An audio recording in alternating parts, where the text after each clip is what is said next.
Hi viewers, welcome to technical mind pro. आज की इस वीडियो में हम डिस्कस करेंगे कि हमारे पास जो कंप्रेसर्स इस्तेमाल होते हैं उनकी कौन कौन सी टाइप्स हैं, उनमें बुनियादी तौर पर कौन से फ़र्क हैं और कैसे काम करते हैं। सबसे पहले हम देखते हैं कि कंप्रेसर होता क्या है।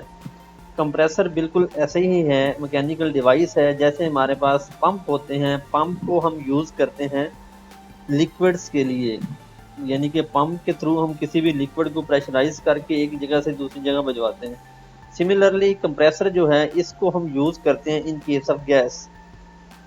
Gases are compressible in nature. The effect of the compressor is also that the volume of the gases gets reduced. Compressor क्या करता है, गैसेस चूंकि हमारे पास कंप्रेसिबल होती है उसको कंप्रेस करके उसका वॉल्यूम कम करके उसको ट्रांसफर करवाता है एक जगह से दूसरी जगह। अब हम देख लेते हैं कि हमारे पास कंप्रेसर की बेसिक कौन कौन सी टाइप्स हैं। अगर आपने अभी तक चैनल को सब्सक्राइब नहीं किया तो please subscribe the channel and click the bell icon, ताकि आने वाली बाकी वीडियोस भी आपको बर वक्त मिलती रहे। बुनियादी तौर पर हमारे पास कंप्रेसर की दो अकसाम हैं, पॉजिटिव डिस्प्लेसमेंट और डायनामिक कंप्रेसर। अब अगर फर्दर देखें, पॉजिटिव डिस्प्लेसमेंट की दो मजीद आगे टाइप्स हैं, रोटरी पॉजिटिव डिस्प्लेसमेंट और रेसिप्रोकेटिंग पॉजिटिव डिस्प्लेसमेंट। और रोटरी जो पॉजिटिव डिस्प्ले उसकी फर्दर तीन अकसाम हैं जो मोस्ट कॉमनली यूज भी होती हैं, रोटरी स्क्रू, रोटरी वैन और रोटरी स्क्रोल। इसी तरह डायनामिक की आगे दो टाइप्स हैं, सेंट्रीफ्यूगल और एक्सियल।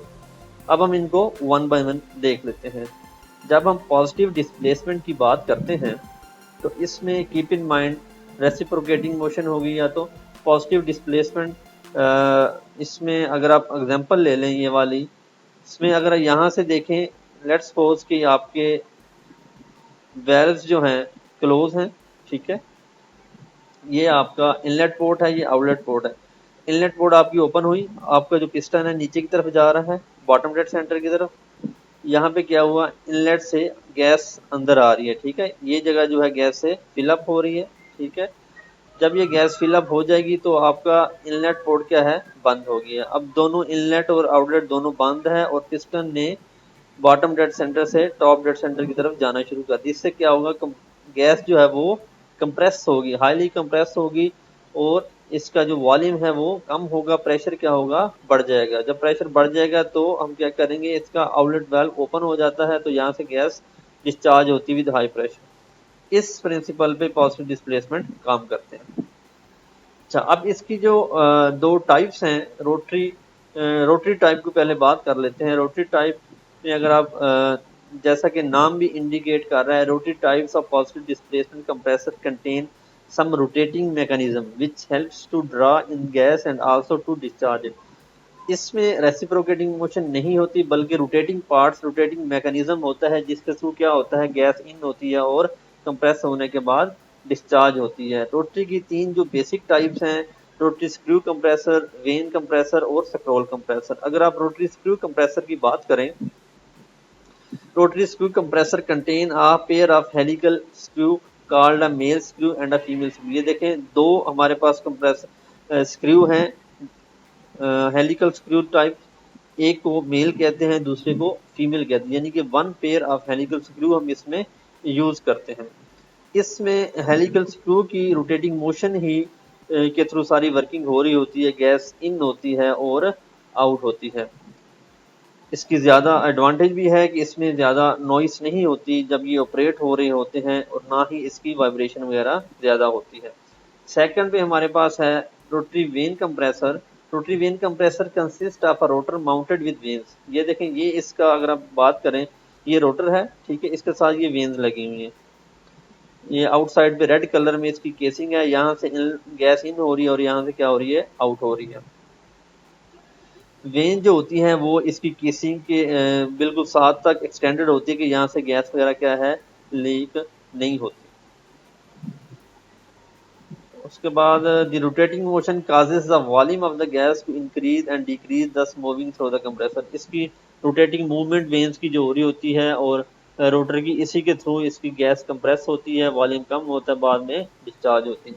लास्ट वन जो इसकी टाइप्स है वो है scroll compressor. The rotating mechanism in scroll compressor are pair of interleaved spiral like vanes. इसमें हमारे पास दो स्पाइरल लाइक वेन्स होती हैं, ठीक है। अगर आप इसमें गौर करें, एक ये नीचे है, एक ये ऊपर है। वर्टिकल टाइप में होता है नॉर्मल तौर पर कंप्रेसर, तो ऑर्बिटल स्क्रोल है और एक स्टेशनरी है। इसमें एक स्क्रोल आपका फिक्स होता है, दूसरा क्या होता है, मूव कर रहा होता है। ये अगर आप इसके एनिमेशन को देखें, ये ऐसे स्क्रोल इसका मूव कर रहा होता है। The movement draw in and compressor gas, they are one of the quietest compressor in operation. बिल्कुल भी इसकी आवाज नहीं होती। The very small clearance between the fix scroll lead to high volumetric efficiency. इसकी एफिशिएंसी भी ज्यादा होती है। उसके बाद अगर हम बात करें रेसिप्रोकेटिंग की, रेसिप्रोकेटिंग जो भी हमने इनिशियली बात की कि कैसे पिस्टन या क्रैंकशाफ्ट मैकेनिज्म के थ्रू जो इन गैस इन होती है उसके बाद आउट हो रही होती है। इसमें दो तरह के हो सकते हैं, सिंगल एक्टिंग और डबल एक्टिंग भी होते हैं। अगर आपके पास एक ही प्रोसेस में दो दफ़ा प्रोसीजर हो रहा है, उसका inlet outlet well open close हो रहे हैं, तो उसको हम डबल एक्टिंग कहते हैं। अगर सिंगल टाइम हो रहा होगा तो उसको हम क्या कहते हैं, सिंगल एक्टिंग।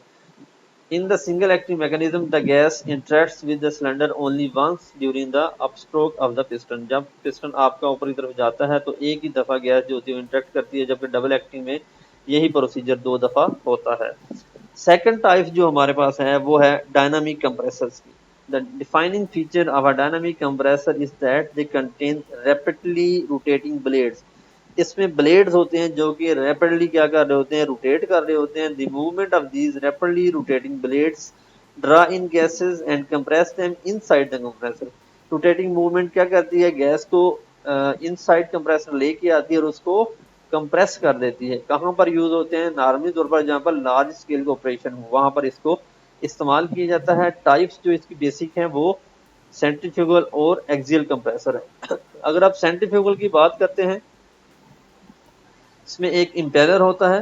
इम्पेलर जो है वो बहुत ही हाई स्पीड पे रोटेट हो रहा होता है, जिसके साथ क्या होती है, गैस जो है वो भी हाई वेलोसिटी पे एक्सलरेट होती है, ठीक है। और in some cases the velocity of the moving gas reach the speed, बाद का इतनी स्पीड होती है गैस की कि वो स्पीड ऑफ द साउंड पहुंच सकती है। Before such high velocity gas से डिस्चार्ज, उस स्पीड तक पहुंचने से पहले कंप्रेसर क्या करता है, गैस को डिस्चार्ज कर देता है। जिसकी वजह से क्या होता है, this cause the kinetic energy of the moving gas to get converted into static energy.